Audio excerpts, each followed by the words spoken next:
People often ask me questions about the Irish language. They want to know, do we call it Gaelic or Irish?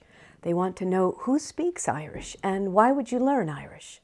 Today, let's talk about this wonderful language, and I'll give you just a little bit of history, some background, some touchstones, but most of all, let's talk about why you might take an interest in it and how you might go about doing that on your own terms.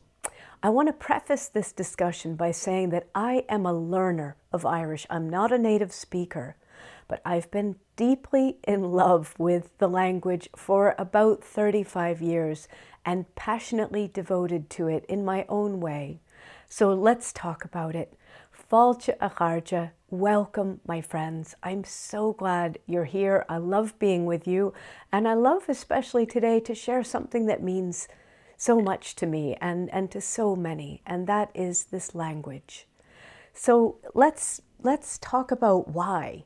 As I say, I began my own study of Irish language about 35 years ago, 36 years ago, and I was drawn to it for so many reasons, for songs, for stories. I knew that it would give access to a layer of culture that was only available through the language itself, and that has proven to be true. I believe that there are many Irelands, just as there are many Frances or many Chinas or many United States. You can access a country in so many different ways. But if you want to access especially the folklore and the folk culture of anything, I always say I study the 19th and the first quarter or first half of the 20th century folklore in Irish.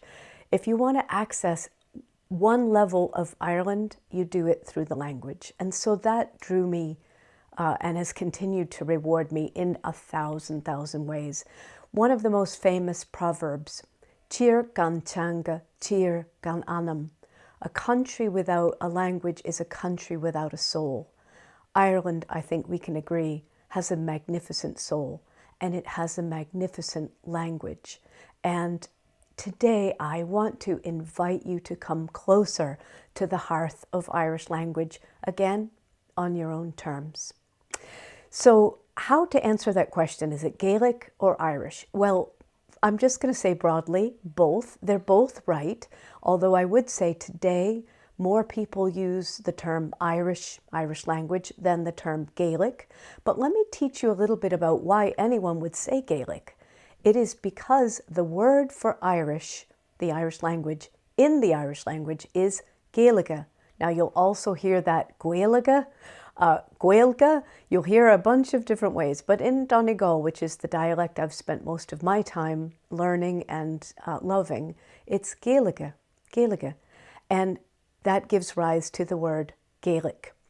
So it also gives us another word, Gaelach. And I wanted you to have that word, Gaelach.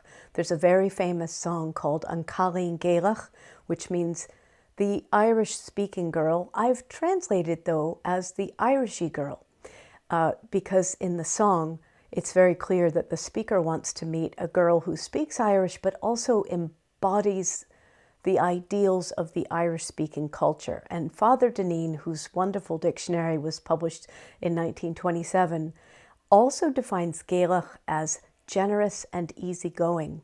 And he gives one example of its usage, duine breá Gaeilge. Oh, Gaeilge, duine breá Gaelach, which translates as like a lovely, easygoing Irish person. So I love that. So Gaelic, when we say Gaelic in English, when we're talking about the language, it really comes from that word Gaeilge, Irish, or Gaelach, which means Irish speaking. So I hope that helps. Now I want just to give you a little bit of background. Irish is an Indo-European language, just as English is, or French, or Latin, or German. And it is a member of the Celtic family of languages. And there are 6 of those. And Irish, along with Scottish Gaelic and Manx Gaelic, are part of what are called the Gaelic or Gaelic languages. And some people also, because linguists often call them the Q Celtic languages, the word for head in Irish, at least in the north, is ceann. In the south, it's ceann. But it starts with a k sound. And so that's why the linguists call this a Q Celtic language. The other branch is called Brythonic. And those languages are Welsh, Cornish, and Breton. And their word for head is pen.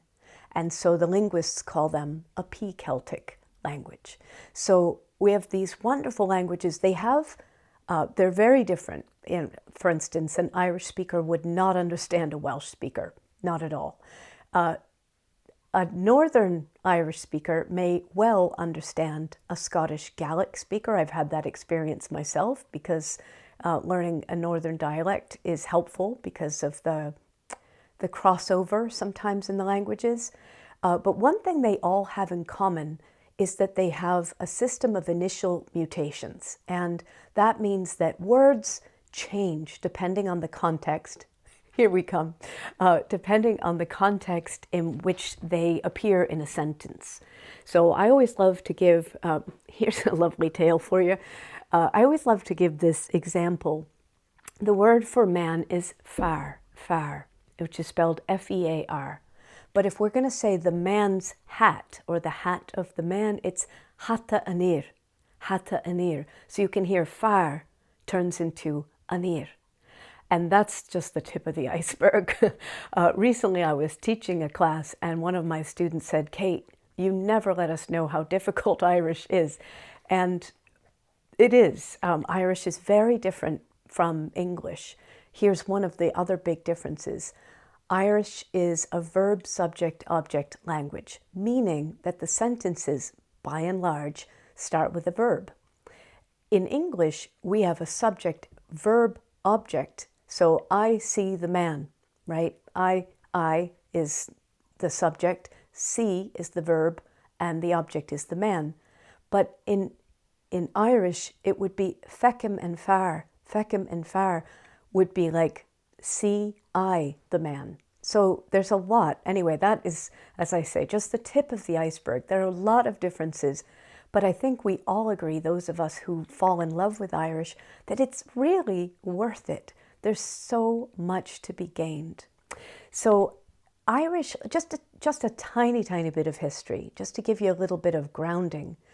The first written Irish we have is from about the 5th century, and that's the Ogham stones, which are mainly from the southern part of Ireland, and they are, the writing is not, it's a language called Ogham, but it represents Old Irish, the earliest form of the Irish language. And generally these stones mark, they mark either a burial place or they mark a territorial line.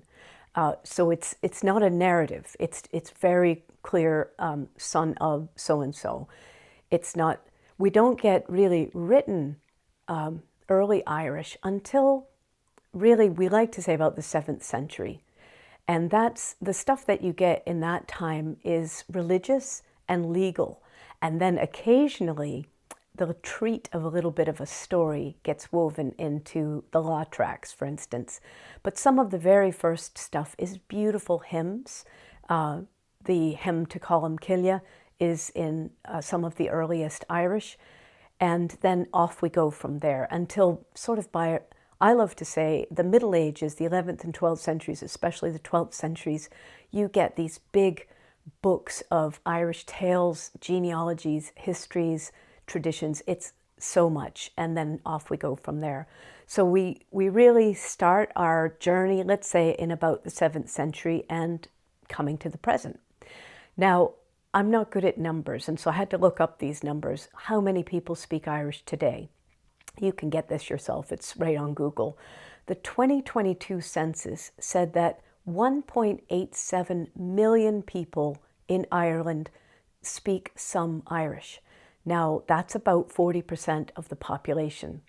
Now, you can imagine that it's difficult to say, what does it mean to speak a language? In Irish, it's beautiful. When you say, I speak Irish, you say, tá Gaeilge agam. I have Irish, or I have English, or I have Japanese, or whatever. There's, of course, so many different ways to say that, that range from just knowing a few words to being a native speaker, and completely fluent. So you've got about 40% of the people who say that they know some Irish. And I actually suspect there are more people who know some Irish. That's my own feeling. Irish has been mandatory as a subject in the schools for a long time. That's a whole other kettle of fish I'm not going to get into. But I think there's a lot of people who have some Irish that's in there.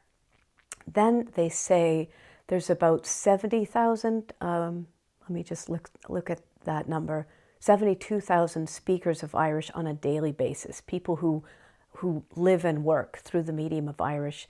And then as far as native speakers, that's in question too. I saw two different figures. One was 40 to 80,000 native speakers currently in Ireland today, and another was lower. It was about 30,000 native speakers. Now, I want to say right here that the topic of the language can be really a very tender one for Irish people, and I respect that. It is, and it's important that we are tender and understanding around that. It is mixed up with colonialism. It is mixed up with oppression. And when I say mixed up, I just mean all mixed together with politics, with a lot of hurt and challenge. You have Irish people being forbidden in some cases from speaking the language, and then later you have Irish people feeling that being required to speak the language, it's as I say, it's just a tender topic. And so I want to approach it carefully, and also just to say again, I approach this language with respect and love.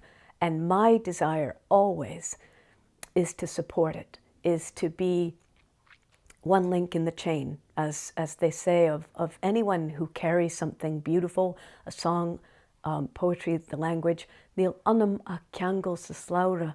I'm just a link in the chain. So I am here to say Irish is beautiful and worth investigating.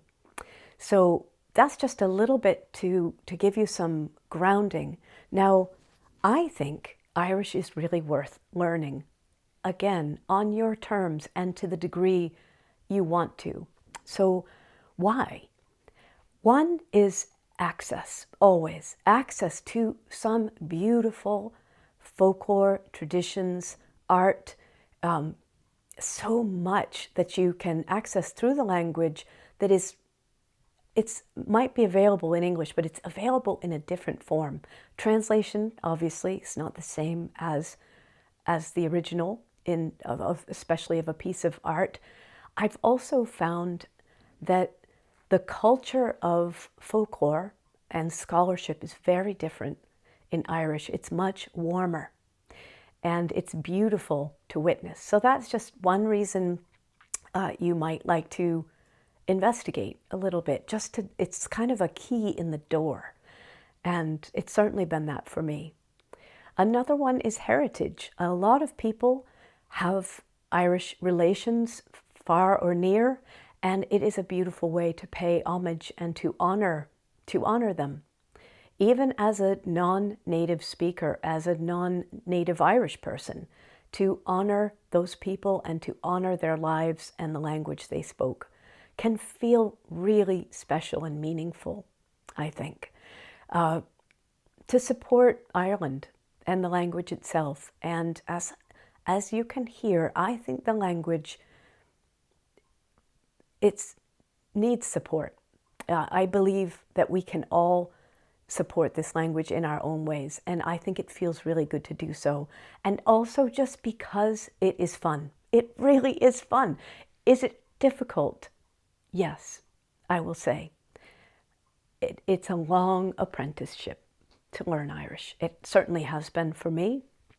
I was really 19, 20 when I started learning Irish, and I'll always be learning Irish.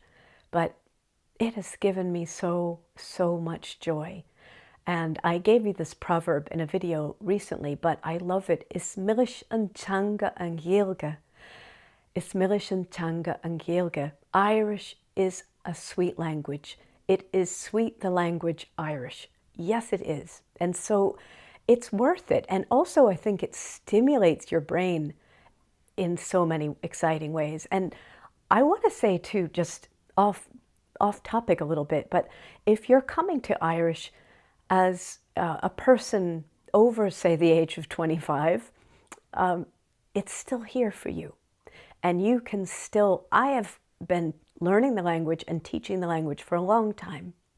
And I have found that older learners do just as well.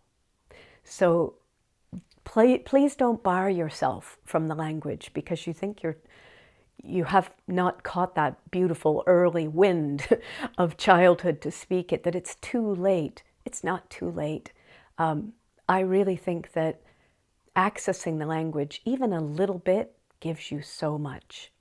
So how can we show our love of Irish? Number one, let's buy Irish language books, films, music, media, anything.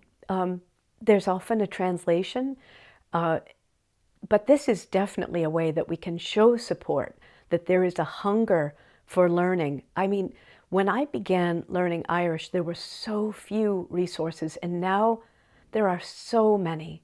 And I would say number two reason, a way that you can support the language is take a course. There are wonderful classes. I want to give a shout out to Irishy Girl in Glencolumcille, Donegal, where I spent many, many summers and learned so much from wonderful teachers, skilled teachers, encouraging teachers, teachers who put the language first and who genuinely want people to learn. I can't say enough about it. But there's also great teachers here on YouTube. There's so many, you can buy a book, you can get started in so many ways.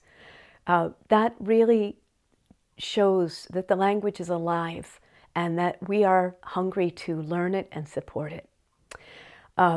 Finally, I encourage everyone, even if you think I'm not really ready to take that on, Kate, I understand. But you can learn couple a couple of words.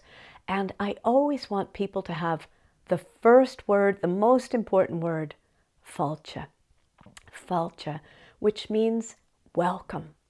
To me, when I talk to you about the many Irelands, the Ireland that I have fallen in love with, and I could cry, is the Ireland of fáilte.